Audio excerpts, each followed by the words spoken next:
श्री शिवाय नमस्तुभ्यम। हर हर महादेव। स्वागत है आपका हमारे चैनल वास्तविक जानकारी पर। दोस्तों, आप सभी लोग जानते हैं 9 अप्रैल 2024 से चैत्र नवरात्रि शुरू हो रहे हैं और दोस्तों ये चैत्र नवरात्रि चलने वाले हैं 17 अप्रैल 2024 के दिन तक। दोस्तों, इन चैत्र नवरात्रि के इन 9 दिनों में किसी भी एक दिन आप लोग ये वाला उपाय जरूर कर लेना जो कि हम आपको आज की इस वीडियो में बताने वाले हैं, क्योंकि दोस्तों यही एक ऐसा मात्र उपाय है जिस उपाय को अगर आप लोगों ने इन 9 दिनों में से किसी भी एक दिन कर लिया ना, तो आपके घर में जितनी भी प्रकार की धन से जुड़ी हुई समस्या होंगी, पैसों की समस्या, वह दूर हो जाएगी।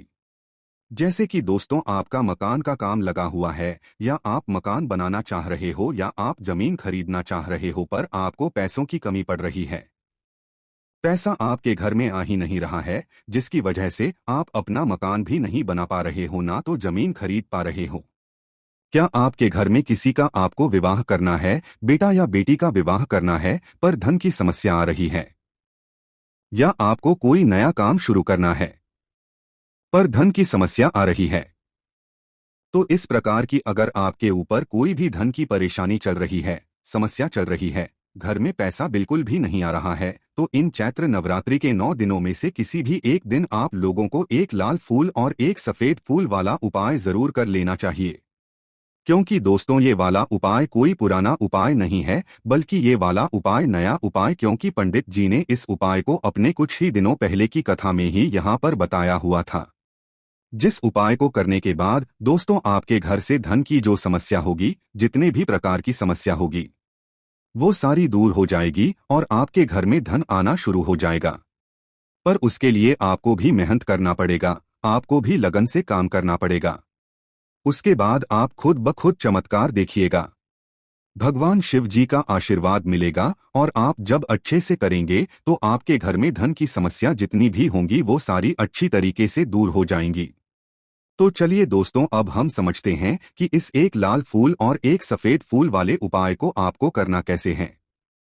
उससे पहले दोस्तों, जो भी पंडित जी नया उपाय बताते हैं, उस नए उपाय का जो फल है वो आपको बहुत ही जल्दी और बहुत बड़ा होकर मिलता है। और एक लाल फूल और एक सफेद फूल वाला उपाय कोई पुराना उपाय नहीं, बल्कि कुछ ही दिनों पहले की कथा में ही पंडित जी ने इस उपाय को बताया हुआ था। इसीलिए हम आपको इस उपाय को इन चैत्र नवरात्र में यहाँ पर बता रहे हैं।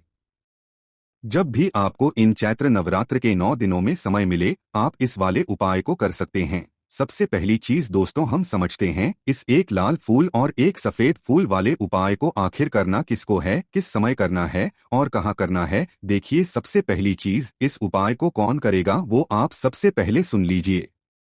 देखिए, इस उपाय को घर के सभी सदस्य को करने की जरूरत नहीं है। घर का कोई भी एक बड़ा या मुख्य सदस्य, विशेष रूप से अगर आप पूछे तो वो माताओं बहनों में से कोई एक हो तो भाई वो ज्यादा बेहतर है। अगर माताएं बहनों में से कोई एक किसी इस उपाय को ना कर पाए किसी भी कारणवश, तो भाई घर का कोई बड़ा व्यक्ति भी, चाहे वो पुरुष ही क्यों ना हो, जिसको अपने घर से धन की समस्या दूर करनी है, वह एक भी इस उपाय को कर सकता है। पर करना घर में से किसी एक ही सदस्य को है, सभी सदस्यों को करने की जरूरत नहीं है। और घर का जो भी एक सदस्य करेगा वो घर का बड़ा होना चाहिए, मुख्य होना चाहिए। माताओं बहनों से होगा तो ज्यादा अच्छा है, वरना पुरुष भी कर सकते हैं। तो अब इसके बाद बात आती है कि इस वाले उपाय को हमें किस समय करना है, सुबह के समय करना है कि शाम के समय करना है।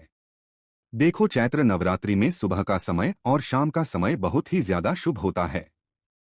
और इन चैत्र नवरात्रों में जो भी व्यक्ति इस दिन चैत्र नवरात्र के 9 दिन में व्रत रखते हैं, उसका भी उन्हें विशेष फल मिलता है। तो आप इस उपाय को व्रत रखते हुए भी कर सकते हैं, और अगर व्रत नहीं रख रहे हैं इन 9 दिनों में तो भी कर सकते हैं, कोई दिक्कत वाली बात नहीं है। ठीक है, तो अब दोस्तों बात करते हैं करने का समय क्या है। तो देखिए, इस उपाय को सुबह भी आप लोग कर सकते हो, शाम के समय भी, प्रदोषकाल में भी कर सकते हो, कोई दिक्कत वाली बात नहीं है। ऐसा विशेष कुछ भी नहीं है कि सुबह ही करोगे तो ये अच्छा फल मिलेगा, शाम को ही करोगे तो भी अच्छा फल मिलेगा, सुबह करोगे तो भी मतलब अच्छा फल मिलेगा, और शाम के समय प्रदोषकाल में करोगे तो भी अच्छा फल मिलेगा। सुबह के समय जितना जल्दी उपाय को करोगे उतना ज्यादा, बाकी 10, 11, 12 बजे तक भी उपाय करोगे, उपाय को आपको फल जरूर मिलेगा।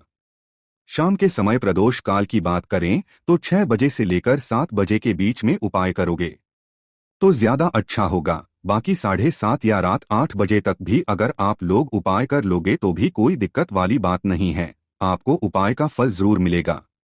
तो चलिए दोस्तों, ये बात तो आप लोगों को समझ आ गई होगी कि इस उपाय को हमें किस समय करना है। अब हम जानते हैं कि इस उपाय को करने के लिए आपको क्या क्या सामग्री की आवश्यकता पड़ेगी। तो देखिए, उपाय के नाम में ही समझ आता है, एक लाल फूल और एक सफेद फूल वाला उपाय है। तो ये दोनों चीज तो हमें आवश्यकता पड़ेगी ही पड़ेगी। पर इसी के साथ में दोस्तों दो और चीजों की आपको आवश्यकता पड़ेगी जो हम आपको बताते हैं। देखिए, इस उपाय को करने के लिए सबसे पहले चीज आप लोगों को एक बेलपत्र लेना होगा। क्या लेना होगा? एक बेलपत्र। देखो, उपाय हम आपको पहले ही बता रहे हैं, 9 दिनों में से कभी भी आप लोग किसी भी एक दिन करना है इस वाले उपाय को, और एक बेलपत्र लेना, एक बेलपत्र लेना, एक शमी पत्र लेना। आपको मिल जाएगी ये आराम से। कोई ये मतलब क्वेश्चन नहीं करेगा कि भाई अगर ना मिले तो क्या करें, क्योंकि उपाय आपको पहले ही पता लग रहा है। तो भाई आपको उपाय का मतलब पहले से ही सारी व्यवस्थाएं करके रख लेनी चाहिए। और उपाय अगर आप लोग चैत्र नवरात्र के पहले दिन करोगे और आखिरी दिन करोगे तो आपको और ज्यादा अच्छा फल मिलेगा। बाकी सभी दोनों का जो है यहाँ पर आप लोगों को अच्छा फल देखने के लिए मिल जाएगा। तो एक बेलपत्र, एक शमीपत्र, इसके बाद में एक लाल फूल जो कि उपाय के नाम में है, उसके बाद में एक सफेद फूल। तो ये 4 चीजें हैं जो कि आपको इस उपाय में जरूरत पड़ेगी। क्या क्या चीजें हैं एक और बार सुन लीजिए, एक बेलपत्र, एक शमीपत्र, एक लाल फूल और एक सफेद फूल। इन चारों की व्यवस्था आप लोगों को इसको करने के लिए करनी होगी, चाहे सुबह के समय कर रहे हो चाहे शाम के समय कर रहे हो, पर आप लोगों को ये चीजें जरूर चाहिए ही चाहिए पड़ेगी। देखिए, बेलपत्र और शमीपत्र तो आप लोग जानते हैं, पर आप लोगों को कंफ्यूजन होगी तो लाल फूल और सफेद फूल में होगी कि जो लाल फूल हम लोग लेंगे वो लाल फूल हम कौन सा लेंगे। देखिए, शिवजी पर चढ़ने वाला कोई भी एक लाल फूल आप लोग सुन लेना। जैसे कि उदाहरण के लिए हम गुलाब का फूल ले सकते हैं, गुलाब वो शिवजी पर चढ़ता है, या गुलाब के फूल के अलावा जो भी ऐसे लाल फूल हैं जो शिवजी पर चढ़ते हों, भाई उन लाल फूलों में से कोई भी एक लाल फूल आप लोग ले सकते हैं उपाय को करने के लिए। उसके बाद सफेद फूल, फूल वो सफेद फूल होना चाहिए जो शिवजी की शिवलिंग के ऊपर चढ़ता हो। ऐसा सफेद फूल मत लेना जो शिवलिंग के ऊपर ना चढ़ता हो, इसलिए इस बात का ध्यान रखना है। ठीक है, शिवलिंग पर ऐसा फूल लेना जो शिवलिंग पर चढ़ता हो, उसके अलावा कोई दिक्कत वाली बात नहीं है। तो आप लोगों ने तैयार कर लिया एक बेलपत्र, एक शमीपत्र, एक लाल फूल और एक सफेद फूल। इन चारों ही सामग्री को तैयार करके आप लोगों को क्या करना है, इस उपाय को करते समय शुद्धता का विशेष रूप से ध्यान रखना है। और ये बात आप लोग जानते हैं कि इस उपाय को आप सुबह के समय या शाम के समय, दोनों समय में किसी भी एक समय कर सकते हैं, दोनों समय करने की जरूरत नहीं है। इसके बाद में दोस्तों अब आपका क्या काम क्या रहेगा कि भाई जब भी आप लोग इस उपाय को करने के लिए जा रहे हो तो क्या हम सिर्फ उपाय की सामग्री लेकर जाएंगे? नहीं, ऐसा बिल्कुल भी आप लोगों को नहीं करना है। देखो, सुबह के समय अगर आप इन चैत्र नवरात्र में से किसी भी एक दिन सुबह के समय इस उपाय को कर रहे हो, तो सुबह के समय उपाय कर रहे हो तो अपने साथ में कम से कम 1 लोटा जल तो जरूर लेकर जाना। बाकी आप लोग अपने साथ में जो भी पूजन सामग्री लेकर जाना चाहो वो लेकर जा सकते हो, उसमें कोई भी दिक्कत वाली बात नहीं है। पर खाली हाथ मत जाना, आप साथ में कम से कम 1 लोटा जल तो जरूर लेकर जाना, जो सिर्फ उपाय को करने के लिए जा रहे हैं। बाकी जो लोग प्रतिदिन शिवजी के मंदिर जा रहे हैं या नवरात्रि में मंदिर के मंदिर जा रहे हैं तो उनके लिए कोई अलग से बात नहीं है, वो अपनी वैसे की वैसी पूजन सामग्री लेकर जाएं। 1 लोटा जल जो भी लेकर जाते हैं वो लेकर जाएं। बस इस उपाय को जो आपको करना है वो पूजन अर्चना करने के बाद ही करना है, जाते से ही उपाय करना शुरू नहीं कर देना है। तो ये तो बात हो गई सुबह के समय की। अब बात करते हैं शाम के समय की, प्रदोष काल की। तो देखिए, प्रदोष काल में जो शाम का समय होगा उस समय तो आप जल लेकर नहीं जा सकते, तो उस समय आप लोग मात्र एक घी का लेकर जाओगे। कौन सा घी का दीपक लेकर जाओगे? एक गोल बत्ती का, जो गोल बत्ती आपको आपने अपने हाथ से बनाई हुई हो, जिसके अंदर शुद्ध देसी गाय का घी टला हुआ हो। और वो जो दीपक होगा वो आटे का भी आप लोग ले सकते हो, कोई दिक्कत वाली बात नहीं है। मिट्टी का लोगे तो ना लेना पड़ेगा। इससे अच्छी बात यही है कि आप लोग आटे का दीपक यहाँ पर ले लो। तो एक गोल बत्ती का आटे का दीपक तैयार आप लोग कर लेना। उसके बाद में दोस्तों यही जो आटे का दीपक है इस आटे के दीपक को आप लोग तैयार करके कहाँ पर पहुंच जाना, अपने घर के पास में जो भी शिव मंदिर हो वहां पर, जहां पर शिवालय हो, जहां पर शिवलिंग विराजित है, तो इस दीपक को और अपने साथ में जो भी आपके उपाय की सामग्री है वो आपको अपने साथ में लेकर पहुंच जाना है। शाम के समय उपाय कर रहे हो तो ज्यादातर आप लोगों को मात्र एक दीपक ही लेकर जाना है। इससे ज्यादा आप लोगों को कुछ अलग से लेकर जाने की जरूरत नहीं है। तो आप लोग जब भी उपाय की करने की पूरी तैयारी कर लो तो भी आप अपने पूजन की सामग्री और उपाय की जो 4 सामग्री है ये आप अपने साथ में रखकर भगवान शिव जी के मंदिर निकल जाओ। जैसे ही आप भगवान शिव जी के मंदिर पहुंचते हो तो जाते से ही आप लोगों को उपाय शुरू नहीं करना है। पहले जाकर आप लोगों को पूजन अर्चना करना, जैसे कि 1 लोटा जल लेकर आए हो तो शिवजी पर 1 लोटा जल चढ़ा दो, और भी जो पूजन सामग्री आप लोग अबीर गुलाल वगैरह चढ़ाना चाहते हो तो वो भी शिवजी के शिवलिंग के ऊपर चढ़ा दो। शाम के समय जा रहे हो तो जाते से पहले आप लोगों को दीपक जलाना है। भगवान शिवजी की आरती भी कर सकते हो उस दीपक से, और उस दीपक को आप अपनी माचिस से ही जलाना, किसी और के माचिस लेकर मत जलाना। दीपक जलाकर शिवलिंग के पास में रखना, शिवलिंग से थोड़ी दूरी बनाकर रखना, शिवलिंग के ज्यादा पास में मत रखना ताकि शिवजी को आंच ना लगे। तो दीपक रखकर आप फिर इस वाले उपाय को अपने कर सकते हो। पूजन अर्चना जैसी आपकी होती है, आप शिवजी के शिवलिंग के पास सामने आसपास कहीं पर भी बैठ जाएं उपाय को करने के लिए। इस उपाय को शुरू करने से पहले आप शिवलिंग के ऊपर एक स्थान को देख लीजिए जो कि है माता अशोक सुंदर जी का स्थान, क्योंकि ये वाला उपाय उसी जगह पर होगा, उसी स्थान पर होगा। तो जिन लोगों को पता नहीं है उन लोगों को हम बता देते हैं, बाकी ज्यादातर लोगों को तो पता ही होगा। तो देखिए, शिवलिंग होती है, शिवलिंग की एक जलाधारी होती है। जलाधारी मतलब वो जलाधारी जो कि जिसके ऊपर शिवलिंग रखा हुआ होता है, माता जगदम्बा जी का जो हस्तकमल होता है ना, जलाधारी, वो जलाधारी होती है जिसके ऊपर शिवलिंग रखा हुआ होता है।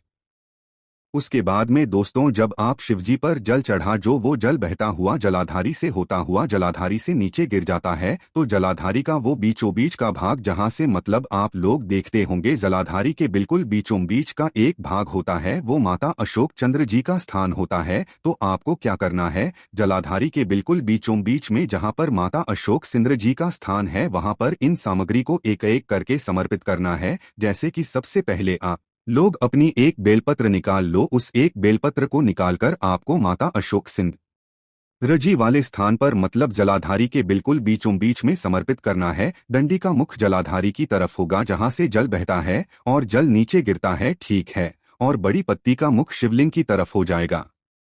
इस प्रकार से आपको इस बेलपत्र को शिवलिंग की मतलब जलाधारी के ऊपर बीचों बीच में समर्पित करना है, माता अशोक सिंह जी वाले स्थान पर। दूसरी चीज, आप लोगों को अपना शमीपत्र उठा लेना है।